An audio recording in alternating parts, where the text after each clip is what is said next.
two different questions that I want to ask. One's on taxes. I want to start with Dr. Foster. Tax rates obviously affect growth. You've made that point, I think, very effectively. But are all tax rates the same? Some tax rates are much more harmful to the economy than others. Top marginal tax rates are very harmful. Taxes on capital are especially harmful because they're effectively layered onto the taxes on labor that were charged in the first place. So some taxes are certainly more harmful than others. Those that choose between industries are particularly harmful versus the aggregate tax rate. If I could maybe get in writing from you kind of an analysis of what, and if any of you want to comment on that in writing afterward, because we don't have time to really go into it, I would really appreciate what you think the more harmful taxes would be to growth in the economy, and which ones would be more beneficial if you believe in raising taxes, which would be more beneficial to cutting the deficit. Dr. Walker, I want to ask you about, you mentioned we need to raise the debt ceiling, and but you also said in 2 to 3 years we could be facing a debt crisis.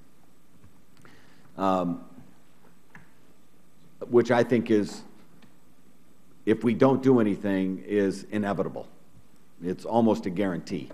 And I think that just looking at the numbers, there's almost no way to avoid that. Having said that, the debt crisis that we could face by not raising the debt ceiling, if we don't do anything with it, in other words, if we're not able to get anything for the debt ceiling raising, aren't we just putting off the debt crisis for a couple of years? I realize how dangerous it is to potentially do that, but at the same time, it's incredibly dangerous not to have these spending reforms put into place that you talked about. Right. Well, first, the debt ceiling limit is an arbitrary number. I mean, I don't know how people come up with these numbers each time, presumably to give enough room for a certain number of months.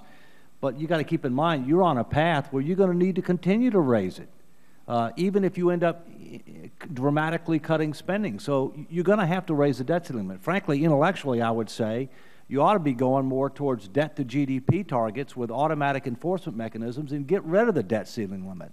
I mean, that's a more intelligent approach, because the real issue is how much debt as a percentage of the economy do you have? I firmly believe, Senator. The only reason I would disagree with you on that is because there are, you talked about certain concepts, okay? When you're in bad economic times, if you've had a normal debt to GDP ratio, now you go down like we're going down now, now you're ended up in a crisis situation, okay? Where it's just like businesses. Businesses for so long have been encouraged to take on debt. It's a way to grow and things like that.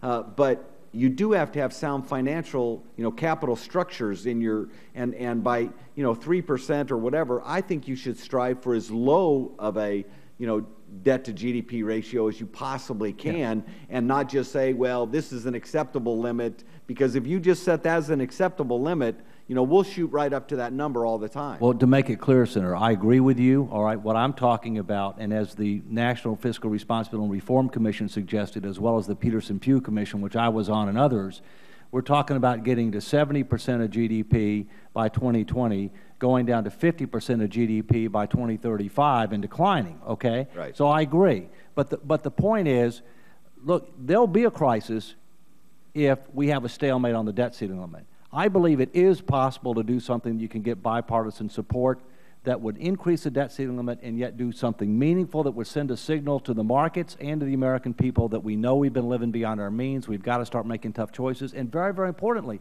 this committee has jurisdiction over a significant majority of the issues that have to be addressed. You need to cover the normal legislative process. You need to engage the American people, and then we need to engage the American people beyond the Beltway. It's not just an inside Washington thing. The last point I would make on this, the debt ceiling, is, you and I talked about this. This really is about saving the republic. Okay, I mean, we are literally a chance of losing our republic due to this debt. And that's how big of an issue it is here. And so the debt ceiling, all the debt ceiling debate is about using it to make sure we put ourselves on a sustainable path, because everybody agrees that the path we are currently on is unsustainable, and so that, you know, you've been around the Congress long enough, we've all been around. If we don't have something there is kind of a hammer almost to use, we won't get things done. And that's why I think some have said that the debt ceiling is the thing to focus on right now to make sure we get some of these spending cuts under control. So. What you said about the unsustainability is exactly correct, Senator. The quickest and surest way that we could have a crisis in financing the U.S. debt is to hit the debt ceiling and throw the doubts into the minds of investors that the U.S. Treasury won't make its debt service payment. That would bring it on really fast.